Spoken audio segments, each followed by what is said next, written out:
Student agency is thus defined as the capacity to set a goal, reflect, and act responsibly to effect change.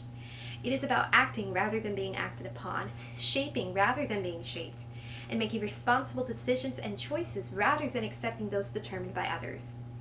That's a quote from OECD's article Student Agency for 2030. And in an article from CapitOnline.org by Margaret Vaughn, she says, elementary level teachers often struggle to decide how much control they need to reserve for themselves and how much autonomy they can realistically hand over to their students. So we're going to be talking about this idea in general today, and we are going to be addressing why this idea of student agency is important for younger ages and what student agency looks like in practical application. So first, let's talk about the importance of this idea. AMLE.org says, and this is written by Amanda Wall, Dixie Massey, and Margaret Vaughn, it says, early adolescence is a time of rapid development, and the idea of student agency is linked to aspects of young adolescents' intellectual and cognitive development as well as their social and emotional development. So we can see, obviously, intellectual and cognitive development, and like this article says, and social and emotional development, like this article says, are obviously things that are very important and things that you as teachers would want to, help along.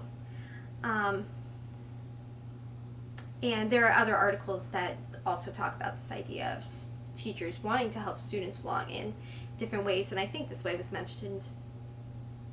Actually, no, I don't think it was. I think it was just mentioned in this article.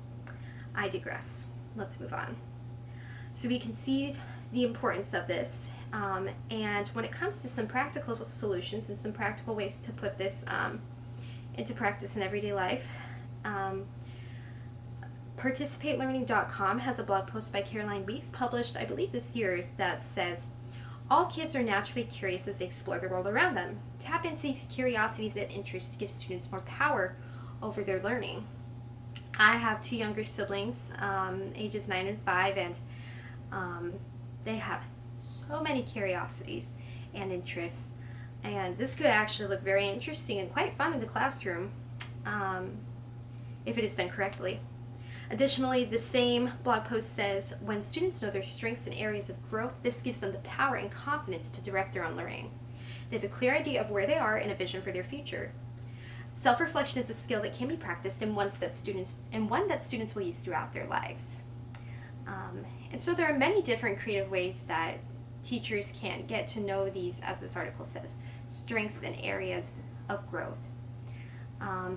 Additionally, in his chapter, Keep Code Meshing from Literacy as Translingual Practice, published in 2013, Vershawn Ashanti Young discusses, and these are his words, the debate between teachers who wish to honor students' native languages and dialects as they teach the English language in its various arts, and he talks a little bit more about that, and then he says, and those who believe students must be taught standard English only.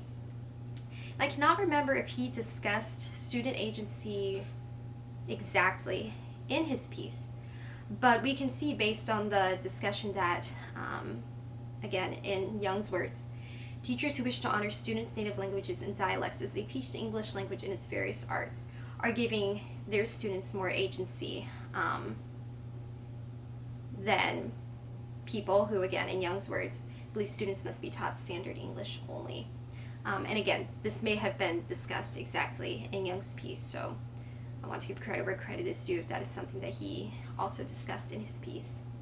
And I'm going to end with Donald Murray's piece, Teach Writing as a Process, Not a Product.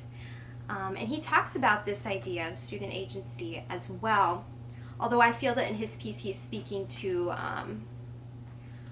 teachers of older grades because of the leeway that he is championing for students in his piece, but I feel that his quote at the end applies across the board, really. He says, after he goes through everything he's promoting, he says, what they do require is a teacher who will respect and respond to his students, not for what they have done, but for what they may do, not for what they have produced, but for what they may produce, if they are given an opportunity to see writing as a process, not a product. Now, the quote that I quoted above from cabinonline.org, where Margaret Vaughn says, elementary level teachers often struggle to decide how much control they need to reserve for themselves and how much autonomy they can realistically hand over to their students. This applies here as well. And I feel that, and this is not just for these elementary age students, this is for younger ages in general.